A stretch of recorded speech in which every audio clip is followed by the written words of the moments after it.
નમસ્કાર દર્શક મિત્રો, આજે ગુજરાતનામામાં આપણી સાથે પ્રોફેસર અશ્વિન કારિયા જોડાયા છે અને કારિયા સાહેબ 90 વર્ષની ઉંમરે પહોંચ્યા છે અને છતાં એ એટલા જ સક્રિય છે, જનજાગરણ માટે સક્રિય છે અને એ સતત કોઈ ને કોઈ કાર્યક્રમો, લોકલક્ષી કાર્યક્રમોનું આયોજન કરતા રહ્યા છે.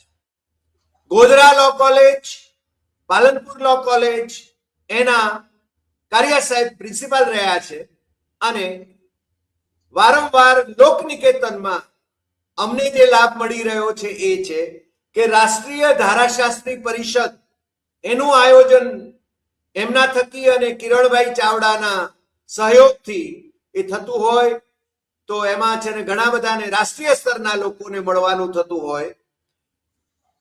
કારિયા સાહેબની વિશેષતા એ છે કે અંધશ્રદ્ધા નિર્મૂલન માટે સતત સક્રિય રહ્યા છે, કાર્યક્રમો કરતા રહ્યા છે અને એમણે જે ગુજરાત હાઈકોર્ટમાં પીઆઈએલ કરી અને એમના જ વિદ્યાર્થી હાઈકોર્ટના ધારાશાસ્ત્રી હર્ષ રાવલ થકી એ કેસ લડવામાં આવ્યો હતો અને હાઈકોર્ટે જે નિર્દેશ આપ્યા એના પછી ગુજરાત સરકારે અંધશ્રદ્ધા નિર્મૂલન કાયદો કરવો પડ્યો. હવે કાયદાનો અમલ કેટલો થાય છે એ જુદી વાત છે, કારણ કે મંત્રીઓ જ્યારે ભુવાઓને ધૂણાવતા હોય અને હવે તો શિક્ષકો પણ વિદ્યાર્થીઓને ધૂણાવતા હોય શાળાની અંદર, ત્યારે છે ને કેવું શું.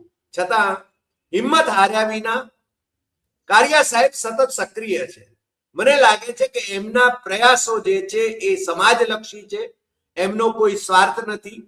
અને કારિયા સાહેબ એવા પરિવારમાંથી આવે છે કે જે પરિવારમાં તમામ સભ્યો એ એમના પિતાશ્રીથી માંડીને એમના અનુજો સુધીના એ ધારાશાસ્ત્રી રહ્યા છે, ન્યાયમૂર્તિઓ રહ્યા છે, કાયદાવિદો રહ્યા છે. એટલે આજે છે ને આપણી સાથે કારિયા સાહેબ જોડાયા છે. આજે વાત જે કરવી છે એ ટોપ લેવલ પરના ભ્રષ્ટાચારને કઈ રીતે રોકી શકાય, ખાળી શકાય અને આપણે ત્યાં લોકાયુક્ત અને લોકપાલની વાતો તો ખૂબ થઈ છે કારિયા સાહેબ, પણ મને લાગે છે કે ગુજરાતમાં લોકાયુક્તના અનુભવો અને કર્ણાટકના લોકાયુક્તના અનુભવો અને અન્ના હજારેનું જે આંદોલન થયું દિલ્હીમાં, જેને કારણે સત્તા પલટો તો થયો પરંતુ એમાં જે અપેક્ષિત હતું, જે કરવાની વાત હતી, લોકપાલની વાત હતી, એ કેટલે સુધી વાત પહોંચી છે, આ બધાનું વિશ્લેષણ આપની પાસેથી જાણવા માટે અમે ઉત્સુક છીએ, દર્શકો ઉત્સુક છે. કારિયા સાહેબ, આપ વધાર્યા એને માટે આપનો ખૂબ ખૂબ આભાર અને આપ આ વિશે વિગતે વાત કરો, કારણ મન મોકળાશથી વાત કરો, કારણ કે આપના અનુભવોમાંથી કેટલાક ઉદાહરણો પણ લઈ શકાય. એટલે આપ મન મોકળાશથી આપણી આ ચેનલ ઉપર વાત કરી શકો છો. ચોક્કસ હરિભાઈ, પહેલા તો ગઈકાલે મેં તમારો એપિસોડ સાંભળ્યો લોકાયુક્ત વિશેનો, ભ્રષ્ટાચાર વિશેનો.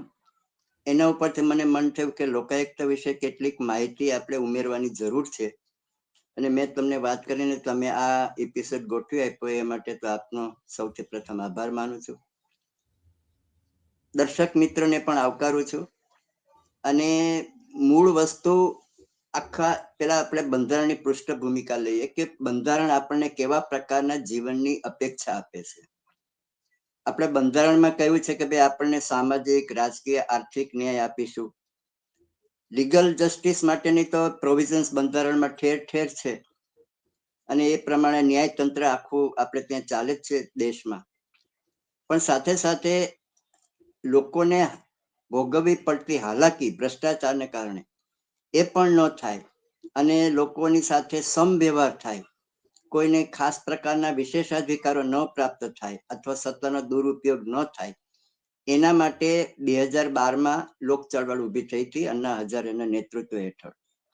એમાં કેજરીવાલ, કિરણ બેદી વગેરે પણ જોડાયેલા હતા અને એના કારણે તો 2013માં બે વસ્તુ બની. એક તો કેન્દ્ર સરકારમાં પલટો આવ્યો, બદલાવ આવ્યો અને સાથે સાથે કેન્દ્ર સરકારે લોકપાલ એક્ટ પણ પસાર કર્યો છે. પણ ગઈકાલે જે વાત થઈ ભ્રષ્ટાચાર વિશેની, એમાં એક જે માહિતી મને ઉમેરવાનું મન થાય છે તે એ છે કે ગુજરાતમાં લોકાયુક્ત વિશે મોટી એક લિટિગેશન થયું 2002માં. એની હિસ્ટ્રી એવી છે કે 2002માં લોકાયુક્ત ચેરમેન તરીકે મિસ્ટર જસ્ટિસ સોની હતા, એ રિટાયર થયા. આમ તો સામાન્ય રીતે આમ નાગરિક તરીકે હું ધારું તો જે દિવસે જે વૈધાનિક સંસ્થાના અધ્યક્ષ રિટાયર થાય તો બીજે દિવસે એમની નિમણૂક થઈ જવી જોઈએ ખરેખર. પણ એ તો આપણા દેશમાં બનતું નથી. એની લાંબી પ્રોસેસ ઘણા વખત સુધી ચાલે અને પછી બહુ જ ઉહાપો થાય ત્યારે સરકાર નિમણૂક કરે. આ સિલસિલો ઘણા વર્ષોથી આપણા દેશમાં ચાલે છે. એમાં કોઈ પક્ષની આપણે ટીકા કરવાનો ઉદ્દેશ નથી. 2002માં જસ્ટિસ સોની રિટાયર થયા પછી એની જે લોકાયુક્ત એક્ટ આપણે ત્યાં છે 1986 નો, 2013માં એમાં સુધારા પણ થયા છે. તો એ લોકાયુક્ત નિમવા માટેની જે જોગવાઈ છે એમાં એવું છે કે મુખ્યપ્રધાન, વિરોધ પક્ષના નેતા અને chief justice of the high court, આ ત્રણની સંમતિથી અથવા બહુમતીથી લોકાયુક્તની નિમણૂક થાય. 2002માં આ પદ ખાલી પડ્યું.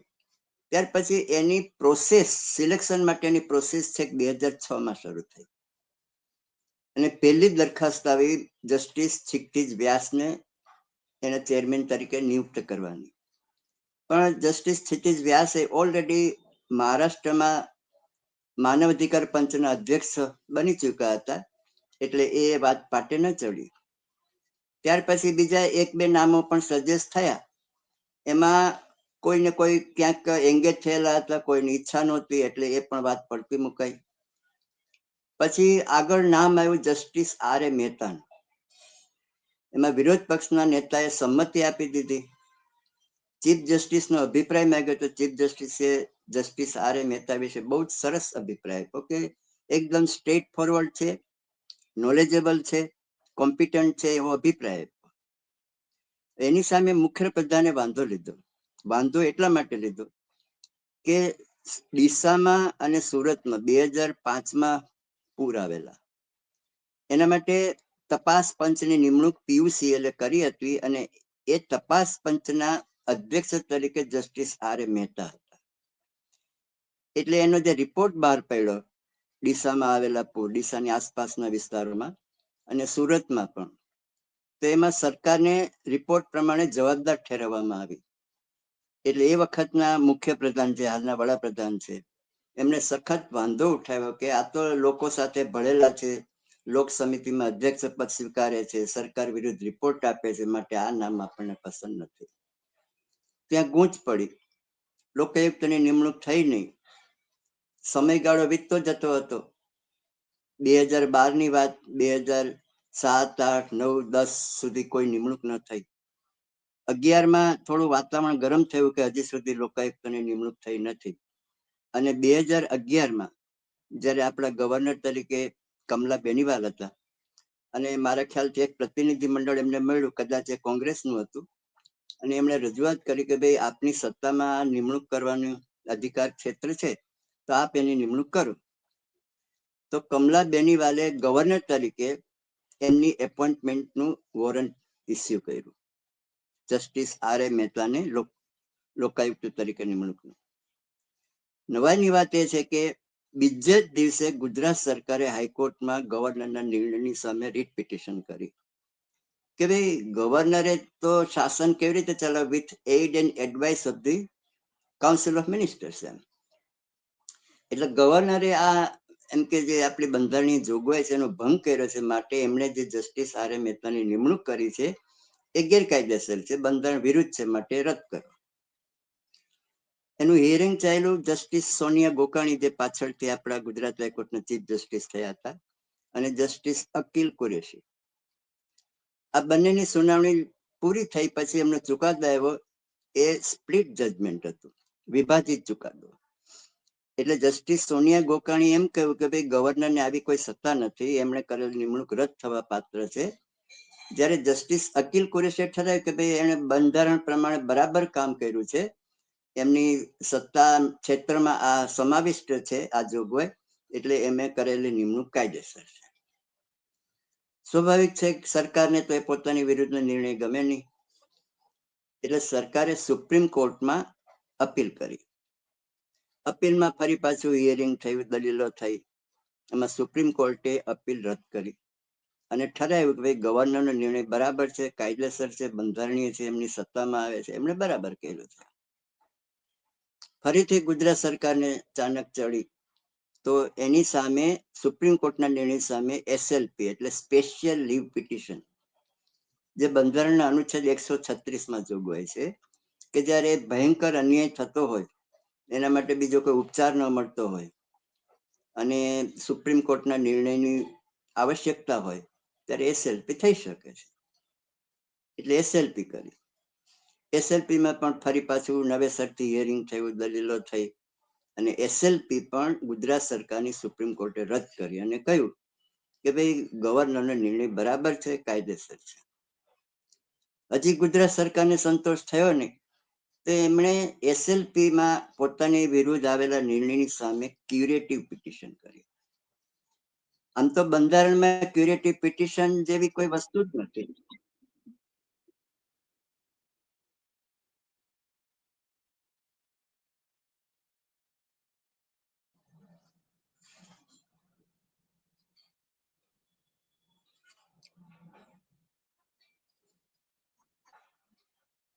હા, સોરી, બંધારણમાં ક્યુરેટિવ પિટિશનની જોગવાઈ જ નથી, પણ છેલ્લા લગભગ 30 વર્ષથી આ જોગવાઈ સુપ્રીમ કોર્ટમાં બાય પ્રેસિડન્ટ શરૂ થઈ છે. તો એ ભોપાલ કેસમાં પણ ક્યુરેટિવ પિટિશન થયેલી હતી, પણ એ તો સક્સેસ નહોતા ગયા, પણ ક્યુરેટિવ પિટિશન કરી. તો ક્યુરેટિવ પિટિશન પણ સુપ્રીમ કોર્ટે રદ કરી દીધી અને કહ્યું કે ગવર્નરનો નિર્ણય યથાયોગ્ય છે, બંધારણ પ્રમાણેનો છે. હવે આ તો થૂકેલું પાછું ગળવા જેવી બાબત ઊભી થઈ. એટલે ગુજરાત સરકારે પછી ન છૂટકે ગમા અણગામાંથી જસ્ટિસ R. A. મહેતાની લોકાયુક્ત તરીકે નિમણૂક કરી. પણ પછી તો આ વિવાદ એટલો બધો આગળ વધી ગયો તો જસ્ટિસ R. A. મહેતાને યોગ્ય ન લાગ્યું તો એમણે આ પદ સ્વીકાર્યું જ નહીં. હવે આમાં એક મુદ્દો એ છે કે ઠીક છે કે ભાઈ સરકારે પોતાના થકી બંધારણનું પાલન થયું છે કે નથી થયું એની કાયદેસરતા પડકારતી અરજી કરીને આટલે બધો લાંબો લિટિગેશન થયું, પણ એમાં 45 કરોડ રૂપિયાનો સરકાર પક્ષે ખર્ચ થયો. અને મને ખબર નથી કે આમાં ગવર્નર તરફી કેટલો ખર્ચો થયો, આમાં બેમાં ઇન્ક્લુડ છે કે નહીં મને બહુ ખ્યાલ નથી, પણ હું તો એવું માનું છું કે માત્ર સરકાર પક્ષે, ગવર્નરના ખર્ચ તો અલગ જ હશે એવું હું ધારું છું, ચોક્કસ માહિતી નથી. એ વખતે મેં એક આર્ટિકલ લખેલો અને નયા માર્ગમાં છપાયેલો કે 45 કરોડ 2011ની વાત છે, આ 14 વર્ષ પહેલાની. તમે વિચાર કરો કે કેટલા રસ્તા થઈ ગયા, કેટલા ટોયલેટ થઈ ગયો હોય, પ્રાથમિક શાળાના જે ખંડેર હાલતમાં મકાનો છે એ કેટલા બધા નવા બની શક્યા હોત. અને એક માત્ર અહમ માટે આ રીતે જે લડાઈ થઈ ખરેખર બહુ દુઃખદ થઈ. બીજી વસ્તુ જે મને એક પ્રશ્ન અહીંયા થાય છે કે લોકાયુક્ત એ તો મુખ્યમંત્રી અથવા મંત્રીઓ અથવા તો બીજા કોઈની વિરુદ્ધમાં જે સચિવો એની વિરુદ્ધમાં કોઈ પણ ભ્રષ્ટાચારની ફરિયાદો મળી હોય, ગેરરીતિની ફરિયાદો મળી હોય, એની તપાસ કરવા માટેનું જ્યુરિસ્ડિક્શન એમને આપવામાં આવ્યું છે. એટલે એમને અનુકૂળ, મુખ્યમંત્રીને અનુકૂળ હોય એવા જ લોકાયુક્ત નિમવા એવો પ્રેસિડેન્ટ આનાથી શરૂ થયો એવું કહેવાય. એવું જ થયું ને. આ તો સ્વાભાવિક છે, કારણ કે સત્તામાં રહેનાર લોકોને પોતાની વિરુદ્ધની વાત તો ગમતી જ નથી. તમે જો કે ચૂંટણી સુધારાઓ કેટલા બધા જરૂરી છે, એના અંગેની કેટલી બધી પિટિશન સુપ્રીમ કોર્ટમાં લગભગ 15 જેટલી પિટિશન થયેલી છે. અવારનવાર સુપ્રીમ કોર્ટ સૂચના આપે છે, પણ એ સુધારા કરવામાં આવતા નથી, કારણ કે એ સુધારા કરે તો આખી પેટર્ન ફરી જાય ચૂંટણીઓની, અને એમાં પોતાની વિરુદ્ધ મતાધિકાર આવે તો સત્તા હટી જવું પડે એવી પરિસ્થિતિ પેદા થઈ શકે છે, એટલે એ થતા જ નથી. એટલે સાહેબ ગુજરાતમાં લોકાયુક્તની નિમણૂકની બાબતમાં આટલી બધી માથાકૂટ બની, પણ કર્ણાટકનો તો દાખલો બહુ સ્પષ્ટ છે કે કર્ણાટકમાં યેદુયુરપ્પા ભારતીય જનતા પાર્ટીના ચીફ મિનિસ્ટર અને બીજા 5 મિનિસ્ટરોને ત્યાંના લોકાયુક્તે જેલમાં મોકલાવ્યા હતા અને દિવસો સુધી જેલમાં રહેવું પડ્યું હતું યેદિયુરપ્પાએ. હવે અત્યારે તો ભારતીય જનતા પાર્ટીના એ માનનીય નેતા છે પાછા. હા, એટલે કર્ણાટકનો જે કાયદો છે ને બહુ જોરદાર છે, સમજવા જેવો છે. કે કર્ણાટક જે લોકાયુક્ત છે એમણે યેદિયુરપ્પાને હાજર થવાની નોટિસ આપી સવારે 11:30. યેદિયુરપ્પા હાજર ન થયા તો ઇમિડિયેટલી એમને એરેસ્ટ વોરંટ ઇસ્યુ કર્યું. આપણે ત્યાં ગુજરાતમાં સત્તા નથી એરેસ્ટ વોરંટ ઇસ્યુ કરવાની. અને યેદિયુરપ્પાને ખબર પડી એટલે સામેથી પાછા હાજર થઈ ગયા. પહેલા તો એમણે પોતાને બેક પેઇનની અરજી કરી કે ભાઈ મને બેક પેઇન છે, હું નહીં આવી શકું, મને જામીન આપો. તો લોકાયુક્તે એમની અરજી રદ કરીને કહ્યું કે હાજર તો થવું જ પડશે અને એરેસ્ટ વોરંટ ઇસ્યુ કર્યું. તો સાંજે 4:30 તો હાજર થઈ ગયા અને એમને જેલમાં મોકલવામાં. એમના સહિત બીજા પ્રધાનો અને કેટલાક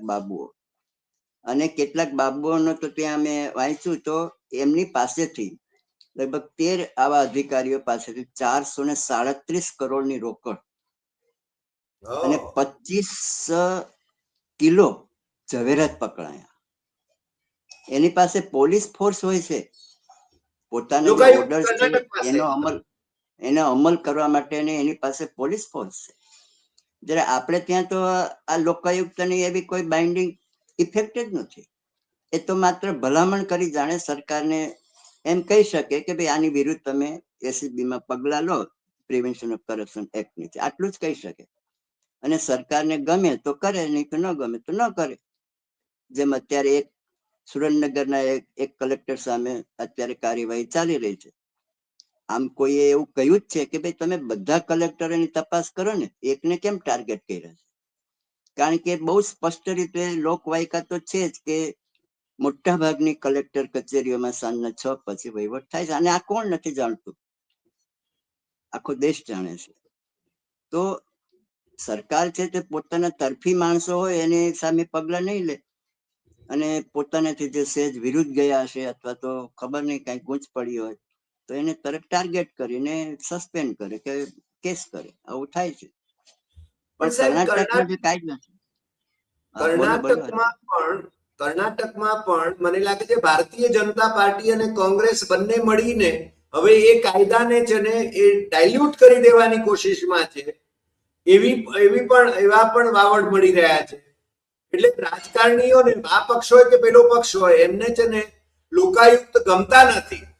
સ્વાભાવિક છે, નથી ગમે. કારણ કે ગમે ત્યારે એની પહોંચમાં આવી જાય તો સત્તા પદ ભ્રષ્ટ તો થાય જ, આબરૂ પણ જાય અને પૈસા પણ જાય. એટલે એ છે ને તે એ વખતના જે લોકાયુક્ત તરીકે હતા જસ્ટિસ હેગડે હતા. એ સુપ્રીમ કોર્ટમાંથી રિટાયર થયેલા જજ અને એમણે આ સખત કાર્યવાહી કરી. હવે ત્યાર પછી કોંગ્રેસની સરકાર આવી. આમ તો તમે કહ્યું એમ કોઈ પક્ષ માટે આમાં કઈ ભેદભાવ છે જ નહીં, બધા પક્ષો સરખા છે. તો એમણે એવું બિલ લાવ્યા કે ભાઈ લોકાયુક્ત પાસે જે પેન્ડિંગ કેસીસ છે એ એસીબી ને સોંપવામાં આવે. એટલે લોકાયુક્તની જે એફિકસી છે એ તોડી નાખવાની વાત છે.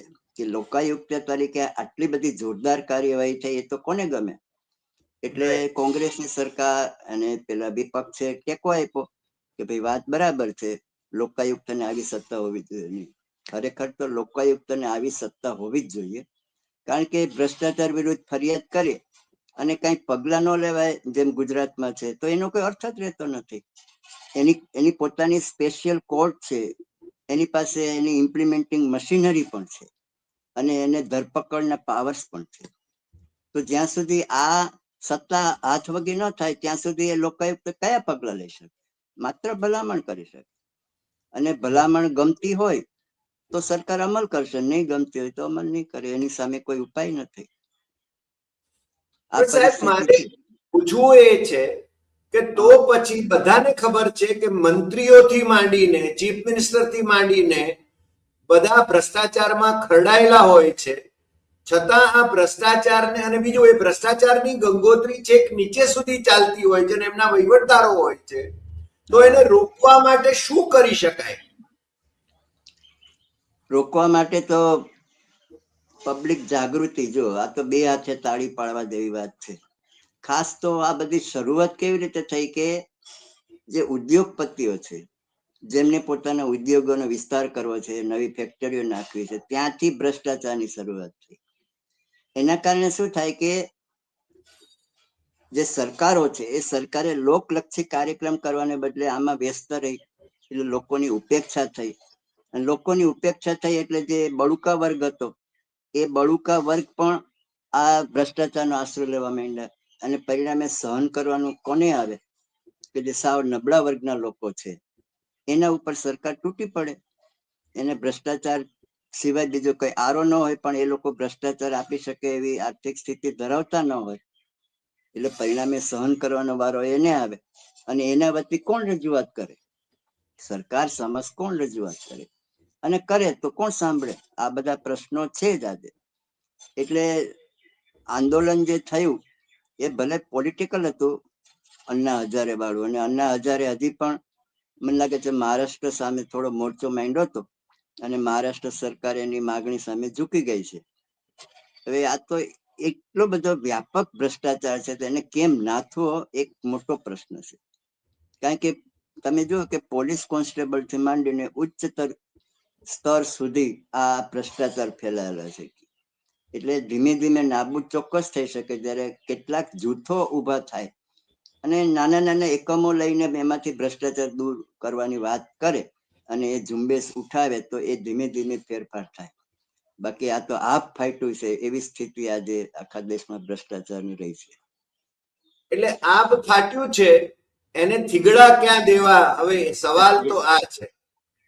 અને બધા જ લોકો ભ્રષ્ટાચારમાં ઇન્વોલ્વ છે. જે લોકો સત્તામાં બેઠા છે એ, અને બીજા જે સામે છે એ લોકો પણ ભાગીદારીમાં જાણે કે ભ્રષ્ટાચારનો ધંધો કરે છે. એટલે આ આપણે ત્યાં એવું કહેવાતું કે ચીમનભાઈ પટેલ સીએમ હતા ને, ત્યારે વિપક્ષના જે સભ્યો હતા ધારાસભામાં, એમને હપ્તા આપતા હતા કે તમારે મારા વિરુદ્ધ કઈ બોલવાનું નહીં. આ હકીકત છે. તમે જુઓ કે ક્યાંથી શરૂ થાય છે. એટલે વિપક્ષના મોઢા સિવાય જાય એટલે બીજું કોણ બોલવા વાળું હતું? અને બોલવા વાળું હોય તો એને કોઈ એફિકસી રહેતી નથી, અસરકારકતા કોઈ રહેતી નથી. હું તમને દાખલો આપું હરિભાઈ, કે લગભગ 2014માં એક સંદેશમાં એક ફોટો છપાણો બનાસકાંઠા જિલ્લાના એક સમરકોટ ગામનો. એમ એવું હતું કે ભાઈ વરસાદના કારણે નદી આવી તો બહારથી જે બાળકો શાળાએ જતા હોય એ જતા શાળા બાળકોને અવરોધ થતો હતો, અને પરિણામે ખાસ તો શું છે, છોકરીઓ ભણતી બંધ થઈ ગઈ. એવો એક ફોટો આવ્યો. મેં માનવ અધિકાર પંચને અરજી કરી. માનવ અધિકાર પંચે બનાસકાંઠા કલેક્ટરને રિપોર્ટ મંગાવ્યો. કલેક્ટરના રિપોર્ટમાં એવું કહ્યું કે ભાઈ આવી રીતે બહારથી આ શાળામાં છોકરીઓ આવતી જ નથી. આ હકીકત જ ખોટી છે. પછી મને ત્યાં માનવ અધિકાર પંચનો પત્ર આવ્યો કે ભાઈ આ હકીકત ખોટી છે, તમે વેરીફાઈ કરીને તમે આવી રીતે અરજી કરો. તો અમે 5 જણા, હિદાયતભાઈ પણ હતા, ગિરીશભાઈ પણ હતા, અમે લોકો ટેક્સી કરીને ગામ ગયા. શાળાના આચાર્યને મળ્યા અને ટ્રસ્ટીને મળ્યા. પછી એ ત્યાં હોસ્ટેલ પણ હતી, બીજી શાળાને પણ મળ્યા. એ બધા પાસેથી નામ વાઇઝ અમે વિદ્યાર્થીઓનું લિસ્ટ લીધું કે ભાઈ આટલા વિદ્યાર્થીઓ બહારથી આવે છે, એમાં આટલી છોકરીઓનો અભ્યાસ છૂટી ગયો છે, આટલા વિદ્યાર્થીઓ હોસ્ટેલમાં રહેતા હતા એ હવે નથી આવતા, અને આ અવરોધના કારણે આવું થાય છે. પછી અમે રિપોર્ટ મોકલ્યો કે ભાઈ હવે તમે નક્કી કરો કે આમાં કલેક્ટરનો રિપોર્ટ સાચો છે કે અમારો રિપોર્ટ સાચો છે. એ એટલે આ એવી જ રીતે સુરેન્દ્રનગરમાં એક બાળકીને ડામ આપ્યા. અમે રિપોર્ટ કર્યો માનવ અધિકાર પંચને.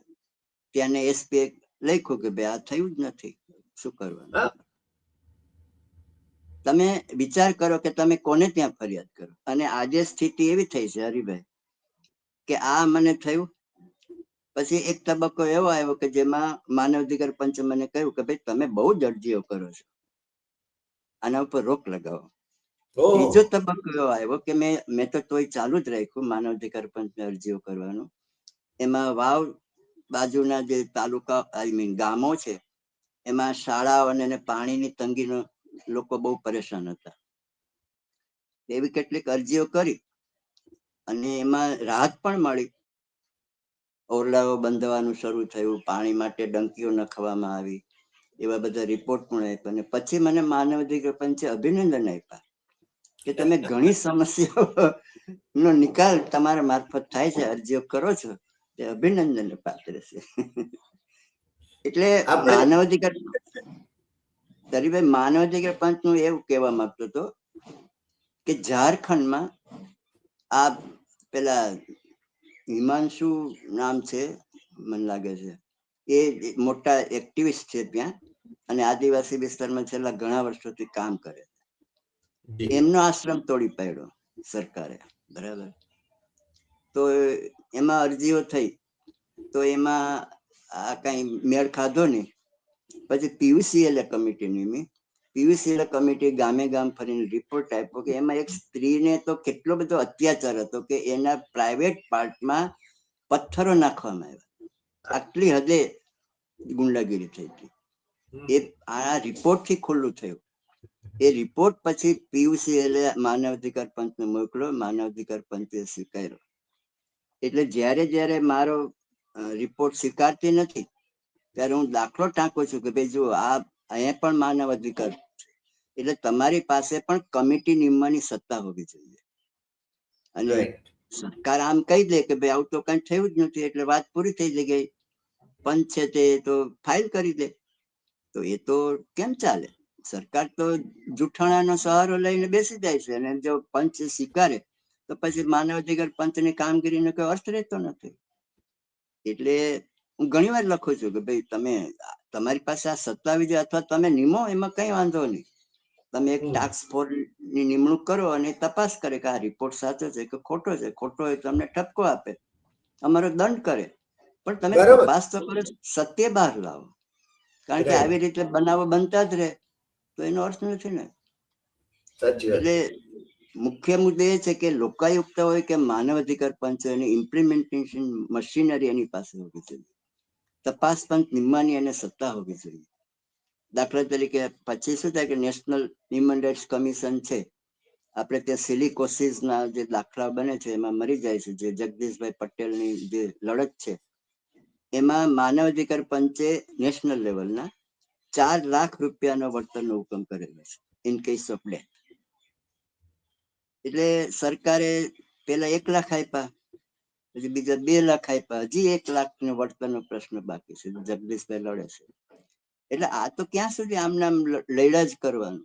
જે નેશનલ હ્યુમન રાઇટ્સ કમિશન જો આવું કરતી હોય અને એના ઓર્ડરનું પણ પાલન ન થાય તો પછી એનો અર્થ નહીં કઈ. એટલે એની પાસે એક ઇફિકસીની એક મશીનરી હોવી જોઈએ કે ભાઈ આ કર્યું ને તરત જ એનો અમલ થઈ જાય, એને વળતર મળી જાય.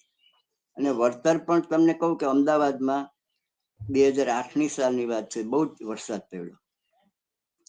એમાં વાસણામાં એક રિક્ષા ચાલક હતો જે દોરડું ખેંચે ને રિક્ષા ચાલે, ગુડ્સ કેરિયર. એને બિચારા દોરડું ખેંચ્યું તો અહીંયા ભૂવો પડી ગયો, તો એમાં ગરકા થઈ ગયો.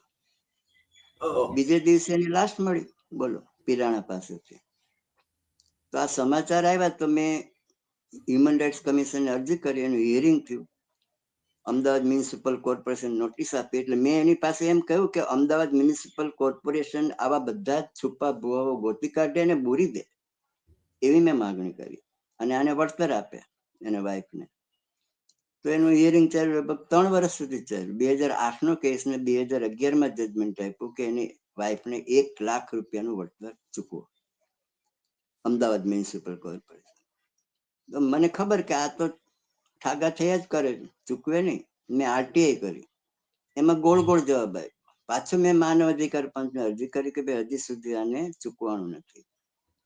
તો પછી સખત સૂચના આપી, તો 1 લાખ રૂપિયાનો ચેક લઈને ગયા, તો એ લોકોએ મકાન બદલાવી નાખેલું. તો પછી નવું સરનામું લીધું. અને મારો કહેવાનો મુદ્દો છે, એક ગાળા દરમિયાન પેલી એની જે સ્ત્રી હતી એ ગુજરી ગઈ કેન્સરથી. જો વેળાસર એને મળી ગયો હોત તો એ સ્ત્રી જીવી જાત, એમ મારું કહેવાનું છે. તો એની પાસે ઇમ્પ્લિમેન્ટેશન મશીનરી નહીં. આ તો મેં દબાણ કર્યું ને એને ચૂકવાયું, પણ એટલે એને દીકરાને ચૂકવાયું પછી. પણ એમ આવી રીતે આવા બનાવો જે પછીથી બનતા હોય સહન કરનારા લોકો માટે તો એ દુર્ભાગ્ય કહેવાય. આવી રીતે આ જે આપણા લોકશાહી દેશમાં, પ્રજાસત્તાક રાજ્યમાં આવા બનાવો ન બનવા જોઈએ. સાચી વાત છે.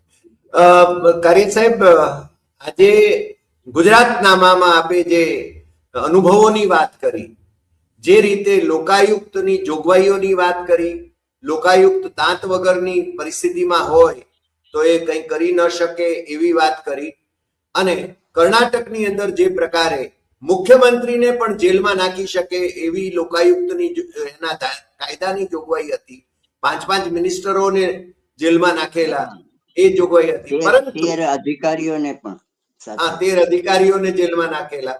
પણ જ્યારે ભ્રષ્ટાચારની વાત આવે છે ત્યારે બધા ભેગા હોય છે. મને નગરપાલિકાના એક વિપક્ષના નેતા કહેતા હતા કે અમારા ધારાસભ્ય એ માત્ર જેને સત્તા પક્ષના કોર્પોરેટરોને નહીં, વિપક્ષના કોર્પોરેટરોને પણ રોકડ નાણાં આપે છે. આપે જેમ કહ્યું એમ ચીમનભાઈના વખતમાં જે પરંપરાની વાત આપે કરી, એવું આજે પણ ચાલી રહ્યું છે અને આજ ગુજરાતમાં ચાલી રહ્યું છે. એટલે જનતા જો જાગે નહીં અને આપની જેમ સતત સક્રિય ન રહે તો મને લાગે છે કે કોઈ એનો ઈલાજ છે નહીં. મને લાગે છે કે આપ અમારી સાથે જોડાયા એટલે લોકોને ઘણી બધી પ્રેરણા પણ મળી હશે, અને ગુજરાતનામાના આવતા એપિસોડમાં પણ આપણે આવા જ વ્યક્તિત્વોની વાતો કરીશું, આવા જ ઘટનાક્રમોની વાતો કરીશું. આપ અમારી સાથે જોડાયા બદલ આપનો ખૂબ ખૂબ આભાર. ફરી મળીશું નવા એપિસોડમાં નવા વિષય સાથે. રેસિપ્રોકલ નથી, પણ આ તક તમે આપી મને ને અભિવ્યક્ત મારે જે કેટલીક વાતો, ખાસ તો મને આજે ગુજરાત સરકારે જે લાંબુ લિટિગેશન કર્યું એનાથી મને ઘણી ચીડ હતી. એને પ્રગટ કરી, એના માટે તમે પ્લેટફોર્મ પૂરું પાડ્યું. એ લોકો સુધી આ વાત પહોંચવી જોઈએ કે એમના મળતિયાઓને જ લોકાયુક્ત નીમવામાં આવે તો પછી એમના કરતૂતો એ છે ને બહાર ન આવી શકે, ભ્રષ્ટાચાર બહાર ના આવી શકે. જે રીતે ગુજરાતની અંદર પીએસસી ના ચેરમેન તરીકે, પબ્લિક અકાઉન્ટ્સ કમિટીના ચેરમેન તરીકે હંમેશા વિપક્ષના નેતા રહેતા હતા, એ હવે સત્તા પક્ષના નેતાને ધારાસભ્યને એમાં મૂકવામાં આવે છે. એ છે ને ભ્રષ્ટાચાર ઉપર ઢાક પિછોડો કરવા માટે જ મૂકવામાં આવે છે. એ બહુ સ્પષ્ટ છે. અને મને લાગે છે કે જી બોલી નાખો. આપ કહી રહ્યા એની સાથે તમે જુઓ કે 1967 ની વાત છે કે સરકાર રચાઈ, અધ્યક્ષ થઈ ગયા ધારાસભ્યને, પછી ડેપ્યુટી સ્પીકર નું પદ હંમેશા વિપક્ષને જતું હતું. આજે એ પણ ઉડી ગયું. એટલે તમે મનમાની રીતે ધારાસભાની બેઠકો બોલાવો. આજે તમે જુઓ કે સંસદ અને ગુજરાતમાં પણ દિવસો ધારાસભાની કે સંસદની કાર્યવાહીને ઘટતા જાય છે. એની સામે અવાજ ઉઠે છે પણ ખરો દેશમાંથી, પણ કઈ થતું જ નથી. મનમાની રીતે જ ચાલે છે. એટલે મનમાની જે છે, સત્તાધીશોની મનમાની, રાજકારણીઓની મનમાની, એના પર અંકુશ લાવવા માટે જનતાએ જાગવાની જરૂર છે. અને સવિશેષ મને લાગે છે કે ઘટનાક્રમો ગુજરાતથી શરૂ થાય છે, આંદોલનો ગુજરાતથી શરૂ થયા છે, એ ઇતિહાસ પણ આપણો છે. એટલે આપણી ગુજરાતી પ્રજા એ જાગતી રહે એટલી અપેક્ષા સાથે આજે આટલી વાત. ફરી મળીશું નવા એપિસોડમાં. નમસ્કાર. નમસ્તે.